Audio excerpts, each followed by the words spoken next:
What's up, you guys? Welcome to another episode of Maverick Approach. I'm your host, Maverick, and today we're going to do a deep dive on 9/11 and how it parallels with the Israel war. But before we begin, make sure you guys comment, like, and subscribe. Get us on that algorithm. This is the Israel 9/11 conspiracy.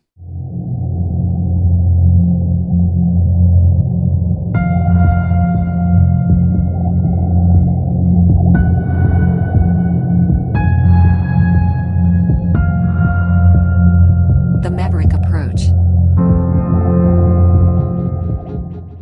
On October 6, 2023, there was an official war that broke out between Palestine and Israel. Now, this conflict has been stirring for decades upon decades and finally reached a new boiling point. Now, a lot of people are saying that this is Israel's or Palestine's 9/11.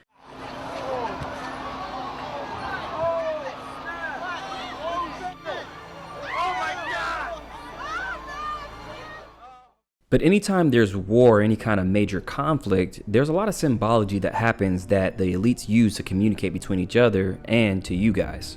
Now, some say this is how their magic works and how they control the masses. So, of course, I went down the rabbit hole on this whole Palestine-Israel war, and I found some very eerie parallels. Now, along with those parallels, believe it or not, it all starts in 1968. Now, during that year, there's a string of events that tells you who, what, when, where, and why.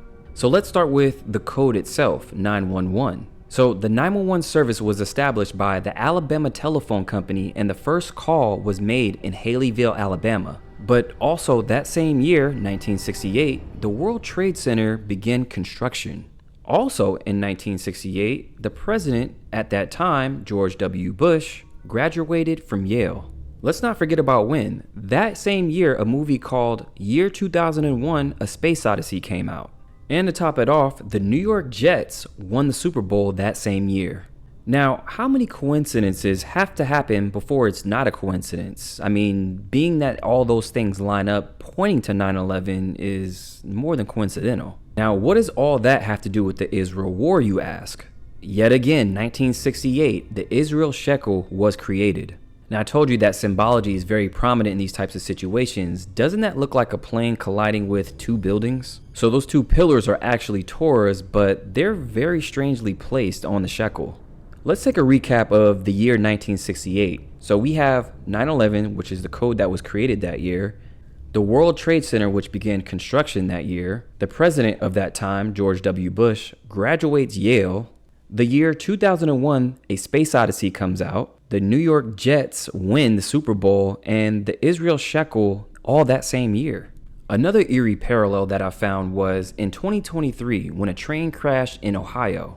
There was toxic materials on those trains and it was leaking into the city, making it inhabitable for all the residents. The name of that city is East Palestine. 6 months since a Norfolk Southern train derailed in the community of East Palestine, Ohio, spilling thousands of gallons of toxic materials. The spill damaged the environment and left some evacuated families in limbo. Now, half a year later, cleanup continues, and the long-term health implications of the derailment remain unknown. Once they cleared the city habitable again, they released this statement. Based on the analysis of soil samples gathered earlier this year, residents can continue to use their properties for normal use, including recreation and gardening. That update was October 6th, the day the war started. There's a lot of predictive programming with the numbers and symbols, but also in media. If you thought The Simpsons were good at predicting things, check out South Park in this episode called The Ginger Cow, which came out November 6, 2013. It was about Israel and Palestine coming together at a concert played by Eddie Van Halen. There's two things that match up. Eddie Van Halen, the famous guitarist, died October 6, the day the war started. And the episode Ginger Cow came out 9 years and 11 months to the date exactly when the war started, 9/11. But there's even more predictive programming. In 2022, there was a movie by the name of White Noise that came out. It was about a train crash with toxic materials in Ohio. They even filmed the train crash scene in East Palestine. What are the chances? You can definitely form your own conclusion, but being that there's so many parallels with the numbers and symbols, there's tons of room for speculation and to question all this. I even found some very interesting comments by you guys left on my Instagram page. Check this one out. This one by James Minor reads, 1968 creation, birth, 2001 death, 33 years later. Jesus lived until 33 years old. Birth and death is what it's about. The study of the stars, planets, seasons show everything. Santos Banaki explains it well.